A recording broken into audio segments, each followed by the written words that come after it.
ini ya. Ya, sekali lagi Amos pasal yang kedua ayat 6 sampai dengan ayat 16. Saya baca buat saudara, demikian firman Tuhan. Beginilah firman Tuhan, karena 3 perbuatan jahat Israel, bahkan 4, aku tidak akan menarik kembali keputusanku. Oleh karena mereka menjual orang benar karena uang dan orang miskin karena sepasang kasut. Mereka menginjak-injak kepala orang lemah ke dalam debu dan membelokkan jalan orang sengsara. Anak dan ayah pergi menjamah seorang perempuan muda sehingga melanggar kekudusan namaku. Mereka merendahkan diri di samping setiap mezbah di atas pakaian gadaian orang dan minum anggur orang-orang yang kena denda di rumah Allah mereka. Padahal akulah yang memunahkan dari depan mereka orang Amori yang tingginya seperti tinggi pohon aras dan yang kuat seperti pohon terbantim. Aku telah memunahkan buahnya dari atas dan akarnya dari bawah. Padahal akulah yang menuntun kamu keluar dari tanah Mesir dan memimpin kamu 40 tahun lamanya di padang gurun, supaya kamu menduduki negeri orang Amori. Aku telah membangkitkan sebagian dari anak-anakmu menjadi nabi, dan sebagian dari teruna-terunamu menjadi nasir. Bukankah betul-betul begitu, hai orang Israel? Demikianlah firman Tuhan. Tetapi kamu memberi orang nasir minum anggur dan memerintahkan kepada para nabi, jangan kamu bernubuat. Sesungguhnya aku akan mengguncangkan tempat kamu berbijak seperti goncangan kereta yang syarat dengan berkas gandum. Orang cepat tidak mungkin lagi melarikan diri, orang kuat tidak dapat menggunakan kekuatannya, dan pahlawan tidak dapat menarikan diri. Pemegang panah tidak dapat bertahan, orang yang cepat kaki tidak akan terluput, dan penunggang kuda tidak dapat meluputkan diri. Juga orang yang berhati berani di antara para pahlawan akan melarikan diri dengan telanjang pada hari itu.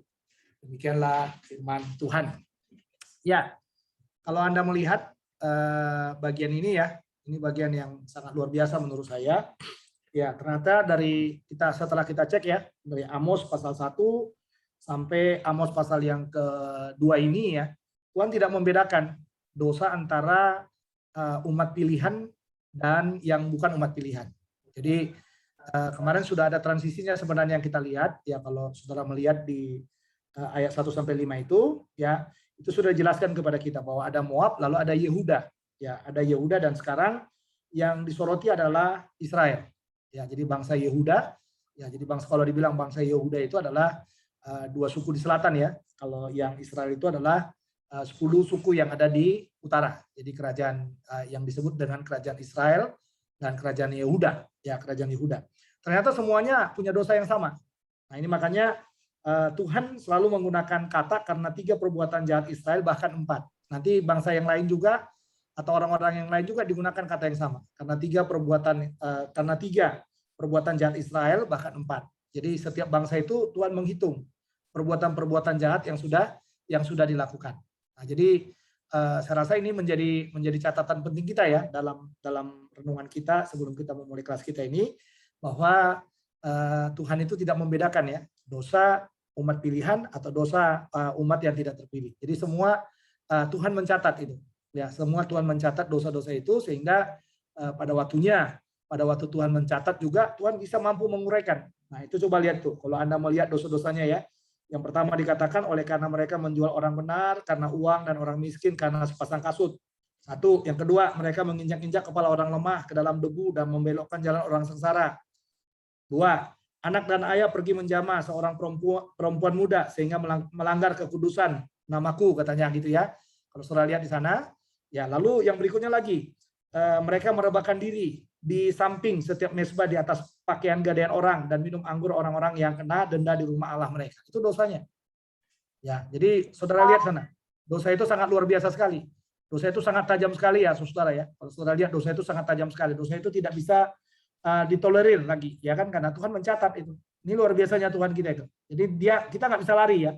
Dari pelanggaran itu tidak bisa lari. Nah, makanya dikatakan ada dosa yang dikemukakan. Sekarang Tuhan bilang, ini orang ini berdosa nih, kata Tuhan. Ini orang ini udah berbuat dosa yang seperti ini. Nah, lalu Tuhan menjelaskan di sana, ya, akan kasih setianya kepada bangsa itu. Makanya dikatakan, padahal akulah yang memunahkan dari depan mereka orang Amori. Ya, orang Amori udah Tuhan singkirkan katanya.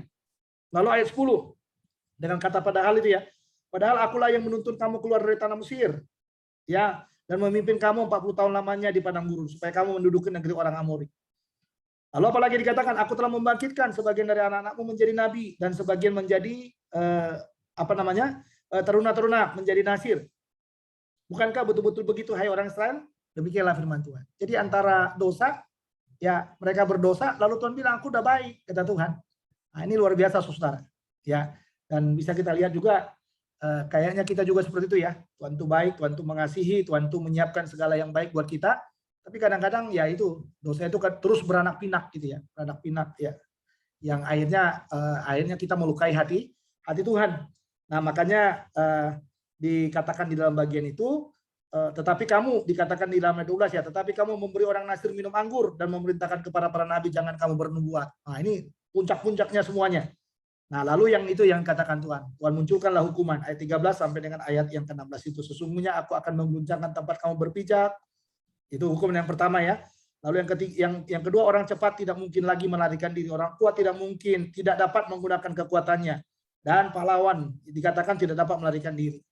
Lalu apalagi pemegang panah tidak dapat bertahan, orang yang cepat kaki tidak akan dapat terluput. Nah itu, jadi orang nggak akan bisa terluput dari hukuman yang daripada Tuhan itu. Nah itu yang Tuhan mau tekankan ya di dalam bagian ini, dan ini menjadi semacam penjelasan juga buat kita para hamba-hamba Tuhan yang sedang belajar ya, kita belajar teologi, kita harus memperhatikan hal-hal yang Tuhan yang dijelaskan oleh Tuhan di dalam pemberitaan daripada Amos ini. Ya, jadi sekali lagi kesimpulannya buat kita ya, yang pertama Tuhan tidak membedakan ya umat pilihan atau bangsa yang lain. Yang kedua, semua kesalahan Tuhan tahu. Kesalahan dosa Tuhan tahu. Ya kan? Yang ketiga dikatakan Tuhan berbuat baik, selalu berbuat baik kepada kita. Ya, jadi kesalahan itu selalu dibandingkan dengan perbuatan baiknya. Jadi sehingga sebenarnya mau ditekankan, tidak ada alasan bagi kita untuk melakukan yang jahat di hadapan Tuhan karena Tuhan itu baik buat kita. Nah, lalu yang berikutnya yang dijelaskan kepada kita bahwa dosa yang tidak diselesaikan akan mendapatkan penghukuman daripada Tuhan. Mari kita berdoa. Kita serahkan sepenuhnya firman yang sudah kita dengarkan ini supaya firman ini boleh menjadi bagian dari hidup kita. Kita berdoa, Bapa dalam surga, terima kasih buat firman-Mu. Terima kasih buat kebenaran ini, biarlah kebenaran ini boleh menjadi kebenaran yang kami pegang dalam hidup kami, dan kami mulai kelas ini di dalam pimpinan dan pertolongan daripada Roh Kudus. Dalam nama Yesus kami sudah berdoa. Amin.